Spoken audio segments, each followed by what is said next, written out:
আমাদেরকে এখন বলা হয় দেশে আসি না কেন। এক চান্দাবাজের এক ভিডিও পাঠাইলো একজন, এটা তো মানে জাস্ট টাইম ওয়েস্ট এগুলোরে দেখা। ভিডিও পাঠাইলো, ভাই একটু দেখেন।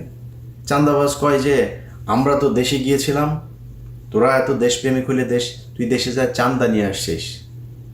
আমি ইলিয়াস এইখানে বসে থেকে তোর বিডিআর বাপদেরকে যা জিজ্ঞেস করিস যে ইলিয়াস কয়জনকে ছাড়িয়েছে, তোর আলেম বাপদেরকে যা জিজ্ঞেস করিস, সবশেষ ওই শফিউর রহমান ফারাবিরে যা জিজ্ঞেস করিস তোর বাপের অবদান কী ছিল, অ্যাটর্নি জেনারেলকে যা জিজ্ঞেস করিস যে তোর এই বাপ কতবার অ্যাটর্নি জেনারেলের হাত পা চেপে ধরেছে যে ভাই এইটার একটু শুনানিটা আগায় দেন, যা যা জিজ্ঞেস করা, তোর বাপ এখানে বসে এগুলো করেছে। তোর বাপ দেশে গেলে এগুলি করতে পারবে না, এই কারণে দেশে যায় না।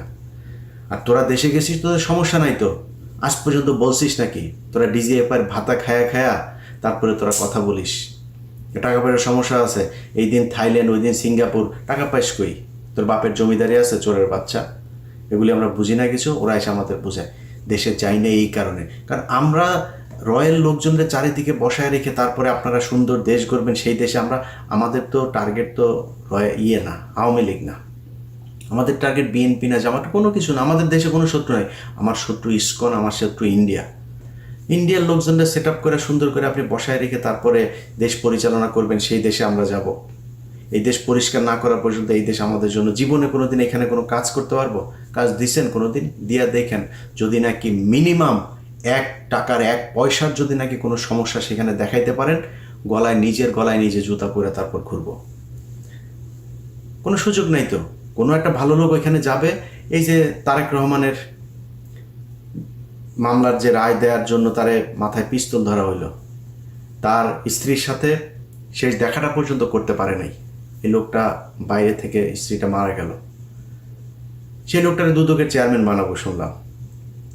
লোকটা ঢুকতে দেয়নি, এই আসিফ নজরুলরা ঢুকতে দেয়নি, চুরি করতে পারবে না। এখন দুদকের কি করে? দুদক কোথায় কোন উল্টায় ফেলছে আমার একটু বলেন তো? কোনো কিছু নাই, মাঝে মধ্যে দু একটা আওয়াজ দেয়, এটা নিয়ে তাদের বিশাল আকারের একটা দেখাচ্ছে। এই হচ্ছে গিয়া দেশের অবস্থা। এই দেশে আমরা যাব, যাই কি করব? এখানে যা চাঁদাবাজি করব তোদের মতো? তো ওরা এগুলি বলে মাঝে মধ্যে। এখন যাই হোক, এগুলি তো আর সবার কথার জবাব দেওয়ার সুযোগও নাই, সময়ও নাই। এগুলো বাদ দিয়েই যে কথাগুলো বলতে চাই, যে দেশ তো স্বাধীন হয়েছে আপনাদের রক্তের, আপনারা যেই সাহস দেখিয়েছেন এই সাহস ভাই আমি দেখাইতে পারবো না, আগে থেকেই সারেন্ডার করি। আমি যদি জুলাইতে দেশে থাকতাম এইভাবে বন্দুকের সামনে আমি দাঁড়াইতে পারতাম না। এটা আমার নিজের অক্ষমতা স্বীকার করছি। আপনারা সেটা করেছেন, আপনারা দেশ স্বাধীন করেছেন, আপনাদেরকেই করতে হবে। আমি বলছি না যে দেশের সরকার উল্টায় ফেলতে হবে, আবার নতুন সরকার আসে তারপর নির্বাচন বাইরে যাবে, ভাই দরকার নেই। আপনারা কিছু দাবি ঠিক করেন, আপনারা সবাই তো সোল্ড হয়ে যান নাই, তাই না? আপনাদের এই উপদেষ্টাদের সাথে ভাই যত কিছুই হোক, যদি জিজ্ঞেস করেন আমারে যে 5 তারিখের আগের থেকে এখন ভালো আছে না, আল্লাহ অনেক ভালো রেখেছে 5 তারিখের আগের থেকে। এখনও মাঝে মধ্যে ঘুম থেকে ওঠার পরে আতকে উঠি যে শেখ হাসিনা কি আসলেই নাই। যখন মনে হয় না ঠিক আছে, ওকে ঠিক আছে, তখন মাথা ঠিক হয়।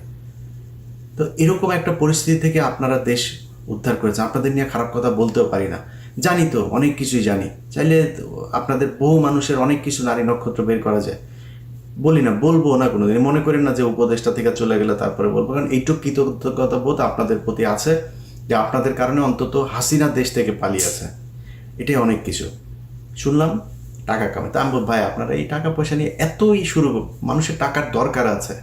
ধরেন আমি আমেরিকায় থাকি, আমার যদি কেউ জিজ্ঞেস করে যে আমার হাতে যদি ভাই আমেরিকায় যদি একটা বাড়ি হয়, একটা গাড়ি থাকে, হাতে যদি মানে মোটামুটি 2-4 লাখ ডলার হাতে থাকে, জীবনে কিছু দরকার নাই। এখন আমার মনে করেন যে এখনই এই মুহূর্তে যা আছে, আমি আল্লাহর রহমতে যা খেতে ইচ্ছা করে খাই, মানে সমস্যা হয় না তো কোনো কিছুতে। ধরেন আমার এখন 4,000 কোটি টাকার মালিক হইলাম, আমি এর চাইতে বেশি খাইতে পারবো, ওইটা টেনশন ভাই। আমার দিয়ে জীবনে কোনদিন এটা সম্ভব না। আমার বহু মানুষ ভাই ব্যবসা করে এই করে, ভাই আমার এটারে এই ঝামেলা আমি যাইতেই চাই না। আমার অনেক টাকা হোক, এটা আমি চাই না, কোনোভাবেই চাই না।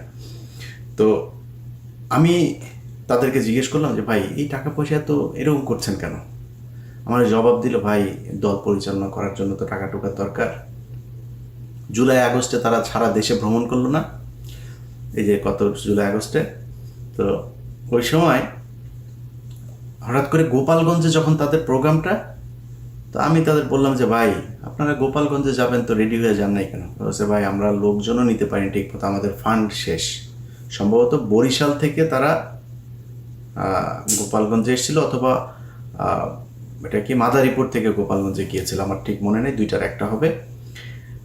তো আমার তখন আবার বাংলা এডিশন উদ্বোধন হবে, যে কারণে ওদের সাথে কথা হচ্ছিল। তো ওরা আসার চেষ্টা করেছে, শেষ পর্যন্ত করতে পারেনি। এখন আমার বললো যে ভাই এই ব্যাপার, টাকা আমাদের ফান্ড নাই। তখন ওই যে টাকা পয়সা করলেন, এত টাকা এগুলি, কয় ভাই ওনারা টাকা পয়সা দেন না। কেউ টাকা তুরস্কে পাঠিয়েছে, কেউ কানাডাতে পাঠিয়েছে, কেউ পর্তুগালে পাঠিয়েছে, অস্ট্রেলিয়াতে পাঠিয়েছে, আর আরও বেশ কয়েকটা দেশের নাম বল। এক একজন এক এক জায়গায় জায়গায় গিয়ে তারপরে এই টাকা পয়সা পাঠিয়ে যার যার টাকা শেষেই আনাপছি। এখন এই যে এটা হইল, ধরেন আপনাদের ভেতরে 5 জন 10 জন বা ধরলাম 100 জন মানুষ আপনারা টাকা পয়সা নিয়ে এই বাস খুব মানে মজা করে খাইতে পারলেন। যে ভাই এই দেশটা নিরাপত্তাটা যে আপনি ঠিক করলেন না, আপনি মনে করেন 5,000 কোটি টাকার মালিক হইলেন, বিদেশে গিয়ে তারপরে সারা জীবন বসে খাবেন? মইনুদ্দিনের টাকার অভাব আছে? যে পরিমাণে ধান্দাবাজি সে করে গিয়েছে 111-এ, বহুত টাকা। জিজ্ঞেস করেন তো কেমন আছে, ফোন দিয়ে যায়নি ভাই কেমন আছেন, আমেরিকাতেই তো আছেন, খুব আরামেই তো আছেন, তাই না? জিজ্ঞেস করেন তো কেমন লাগে। এত মজা না বিদেশের জীবন। আমাদেরকে যখন কথায় কথায় এই জুলাই আন্দোলনের বিষয়ে কথাবার্তা বললে আমরা দেশ অস্থির করতে চাই, ভাই আমরা দেশ কোনোদিন অস্থির করতে চাই নাই। আজকে দেশ অস্থির। আমরা যেগুলো নিয়ে কথা বলেছি সেগুলোর সরান নাই, সেই কারণে আজকে দেশ অস্থির। এই যে স্বরাষ্ট্র উপদেষ্টা, এ হলো ওয়াকারের সাথে প্রতিদিন তার আপডেট জানায় কি হবে, কালকে কি করতে হবে, কোন ওসিরে। ওই দিন এক পুলিশের অফিসারের সাথে কথা হচ্ছে, অফিসার কয় যে ভাই বাথরুমে যাই, বাথরুমে যাওয়ার পরে আবার ফের এসে চেয়ারটা পাবো কি না, এটা মানে মনের ভিতরে একটা ভয় থাকে, বাথরুম থেকে বের হওয়ার পরে চেয়ার নাই হয়ে যেতে পারে। এইভাবে পুলিশ কাজ করতে পারে নাকি? পুলিশটারে এই স্বরাষ্ট্র উপদেষ্টা আর ওই যে খোদা বক্স, এই খোদা বক্স দুইটাই মিলাও বাক্সর মধ্যে পুলিশটা ঢুকায়া আচার বানায় পুরা এই যে চানাচুর ভাজা দিয়ে তারপর খেয়ে ফেলছে। পুলিশের মধ্যে কোনো মানে তাদের ভিতরে এখন কাজ হয়েছে যে কত টাকা খাওয়া যায়, কেমনে খায়াটায়, কখন কোন চেয়ার সরে যায়, চেয়ার থাকতে থাকতে যেই কয় টাকা খাইতে চাই। এটা হচ্ছে অবস্থা পুলিশের। এইভাবে চলছে দেশ। তো আমরা আপনাদেরকে 5 তারিখের পরপর বলেছিলাম যে এই মানুষগুলোকে সরাইতে হবে। সরাইতে আপনারা চানও নাই। আপনি এই দেশটা যে স্বাধীন হইল, কারা শত্রুটা কারা ছিল আপনার? ভারত ছিল না? আপনি বলেন তো, এই জুলাই যোদ্ধারা, আপনাদের সবাই দোষ দেওয়া লাভ নেই, মানে আপনাদের নেতৃত্বের কথা বলছে। আপনাদের নেতৃত্ব কোন ইস্যুটা নিয়ে হঠাৎ করে হাইকোর্টের এখানে হাসনাত আবদুল্লাহ একিয়ে দিল, সবাই রাজুতে চলে আসো, হাইকোর্টে যায়, তাপ করে 15-20 জনকে আপনারা ফেলায় দিলেন। আর ফেলান নাই কেন? আর কোথায় যান নাই কেন?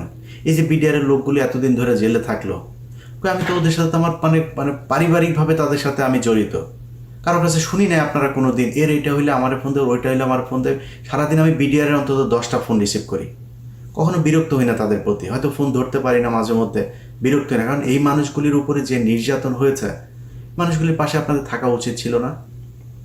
থাকেন নাই। ওই যে ফেনীতে 16 জন এখন পর্যন্ত কন্ডেম সেলে, যাইতে পারতেন না? যান নাই। এখনও আলেমরা জেলে, আপনি জানেন? ওই যে বিশেষ সন্ত্রাস বিরোধী আইন, সেই আইনে এখন পর্যন্ত এই যে হঠাৎ করে বলল যে এই আমেরিকান দূতাবাসে নাকি কারা নাকি নাশকতা চালাবে, সোয়াদ যায় হাজির। আপনি জানেন সিটিটিসির প্রধানের চেয়ারে কারে বসানো হয়েছে? এসবি প্রধানের চেয়ারে কে সেটা জানেন? এসবি প্রধান মানে এই যে এত কিছু ঘটে, এত মানুষ বের হয়ে যায় ওই বর্ডার দিয়ে এয়ারপোর্ট দিয়ে, আপনি কি করেন?